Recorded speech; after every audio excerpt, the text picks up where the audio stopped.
Hello, this is Miss Candy from TPOT Media. Welcome to Dark Exodus.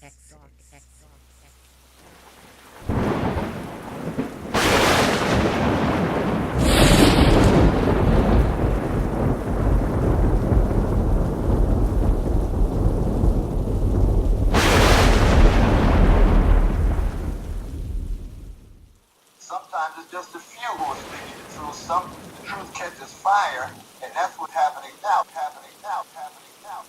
Worthless, wounded, and welfare world.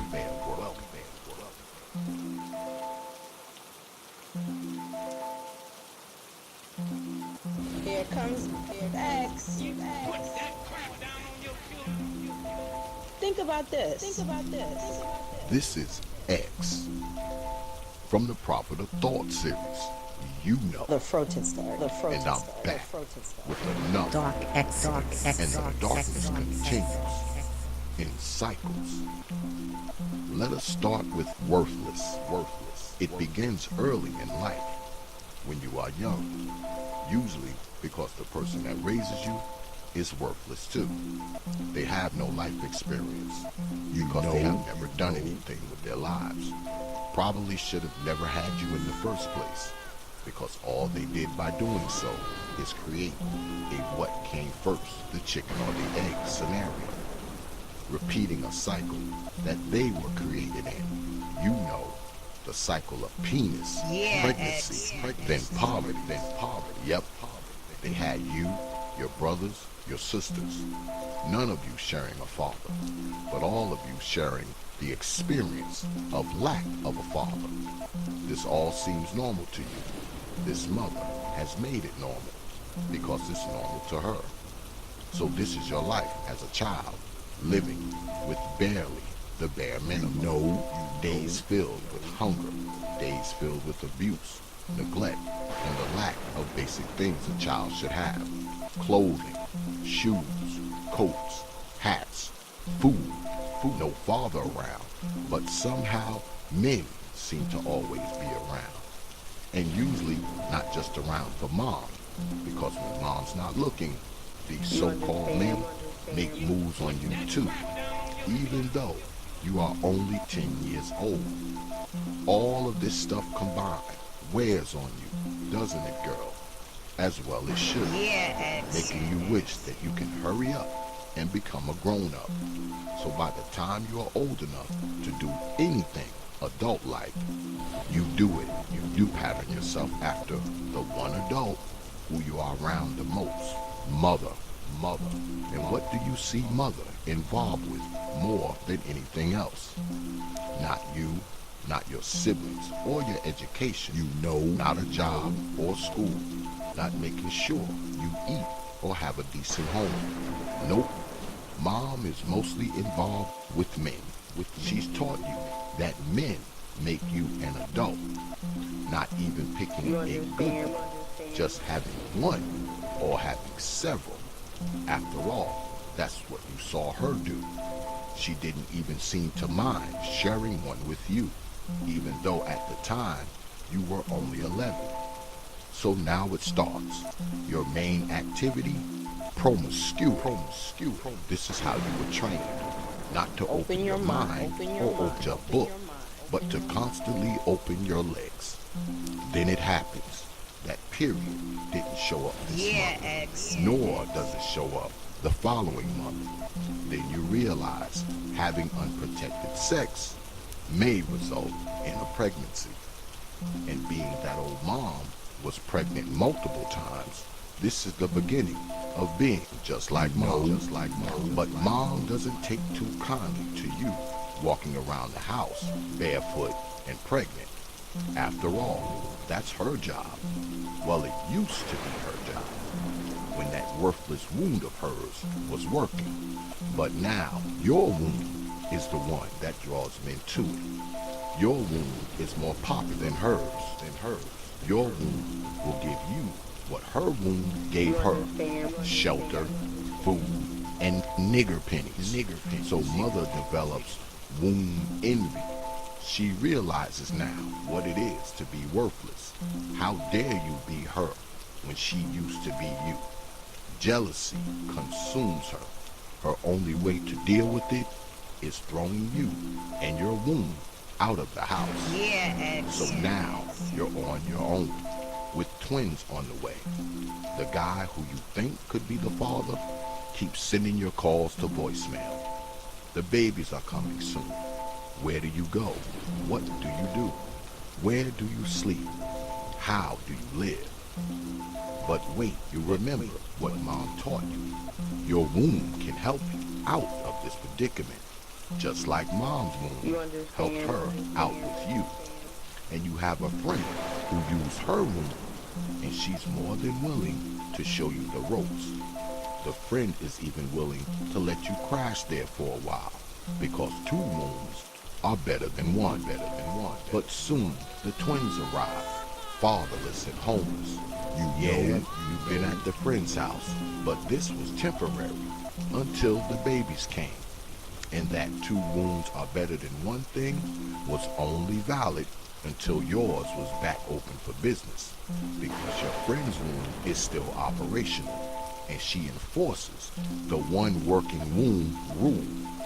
But she has taught you the game, almost like a second mom. Have babies, get a house, get a check, get food. It's almost like a job, and you are ready to get to work. The welfare has kicked in. You have the ran-down apartment, a bassinet for the twins, some food in the cupboard, and the checks are in the mail. Life is good. It's livable, at least. But wait, something's missing. Yeah, a man. You need one of those if you want more kids. Because more kids mean a bigger place, more money, more food. Who cares if the twins' father is nowhere in sight? Because maybe, just maybe, the next guy will be their father. After you rewarded him with a child of his own, reflecting back on the teachings of mom, because mom used this tactic over and over again. However, she failed, but you will succeed. This welfare racket is easy as hell, but mother made it look so hard. So you get one man, two men, three men, then a fourth. None of them sticking around, of course, but all you gave a child of their own. The one good thing, they all have the same last name, your last name, which is mother's last name.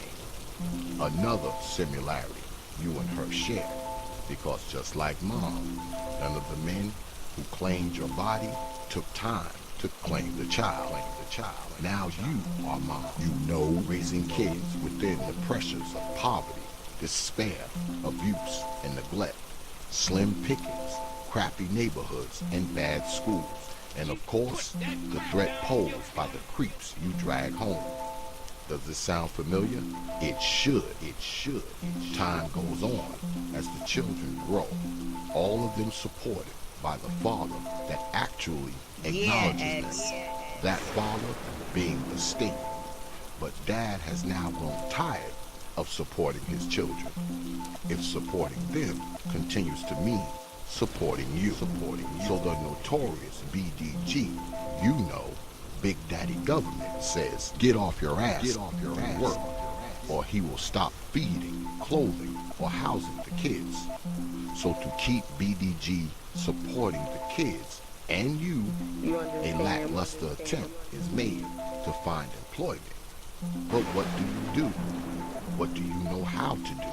I mean, hey, you do hair, you babysit, even fancy yourself as a cook. You know, doing all of these things for pay over the years to supplement the money BDG has handed you.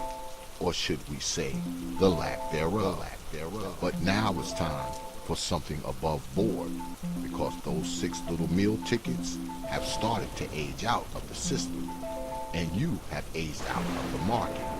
Those dreams of a man coming to save you and your offspring evaporated by reality many years ago. Because your age shows the wall has been hit, the breast, the dress, droop, the buttocks sag, and the ability to pump out more bastard babies has also long since passed. Thinking to yourself, maybe now it's time to go back to school. BDG will more than likely be willing to pay for that too. GED, then some type of degree. Yup, that's the answer for me. Many give it a shot, but often the curriculum is too overwhelming. Can't study, can't concentrate, can't learn, can't stay focused. They weren't built for school at 14. You know the age that they dropped out. So they're not built for school at 40. But you are different. You knock out the GED program and set your sights on college. You think to yourself, I love art. So your choice of study, art history. Amazing enough, you earned that degree with ease. A bachelor's in art history. Yeah, Made the family proud. Went from ghetto girl to gracious graduate, all before your 44th birthday. But the power of this bachelor's seems to not be activated with all the resumes you've posted, the many interviews you've attended wearing your Sunday's best. No calls from the museums or the schools and institutions that said they were seeking good teachers. This hard-earned degree, now described with one word, useless. Remember, Mother did say you wouldn't amount to shit, even with your degree. Could she be right? Should you have screwed more men, had more babies? I mean, that's what Mom did. But then the phone rings. It's a call back from a place you applied to online. They schedule an interview. You show up. They're impressed. You start your new career on Monday. Congratulations, madam. You've done it. What old Mom couldn't seem to do. Get a job. Work for what you want. Make life better for you and yours. Once again, life is good. Your path is firmly set. So where's this gig? What do? You studied art in college, right? So you must be an art professor or an art director at a big museum. Or maybe an art teacher at the local high school. But no, your job was found at the same place you visited many times while pregnant and pushing a stroller. That's right. Your job is being a secretary at the Department of Social Services. The pay is decent though, definitely a come up, but has nothing to do with art. Probably could have gotten this job without the bachelor's. But what the hell? It's a paycheck. Things are better. You live in a nice home, drive a decent car. Your children have all the things you never had when you were their age. The twin boys, now 17, a daughter, 15, and 3 more sons, ages 14, 13, and 12. You are happy with your family makeup. So glad to have only one daughter. Your sons seem to be turning out better than their fathers, better than your father. Your daughter seems to be better than you when you were her age. Nothing like you, and nothing like your mother. But you are starting to notice something about her face, and a gradual gain of weight. The baggy clothes she's wearing lately. What is this all about? Disregard it as a teenage phase until you notice something missing from her laundry. Those telltale signs of her menstrual cycle. You haven't noticed it in months. You approach her and ask her, "Girl, are you having sex?" At first she lies, then testifies and cries, raising her shirt, showing you what she's been trying to hide all this time. Yep, another teenage pregnant person following the pattern of you and good old mom. You wonder how this happened. You thought things would be different than they were for you.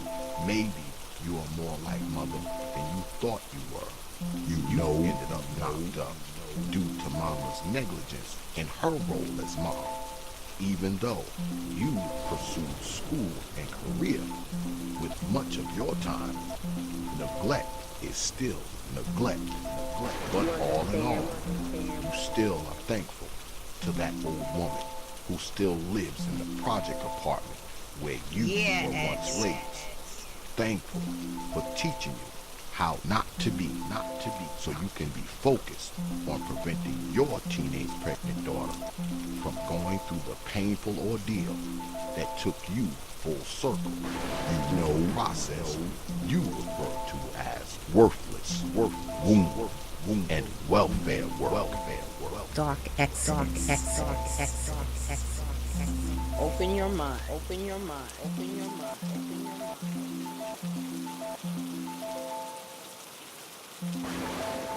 The front, You understand? You put that crap down on your feet. Open your mind.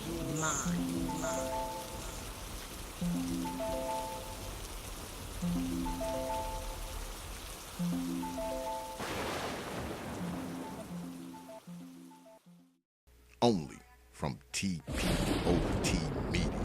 Open your minds.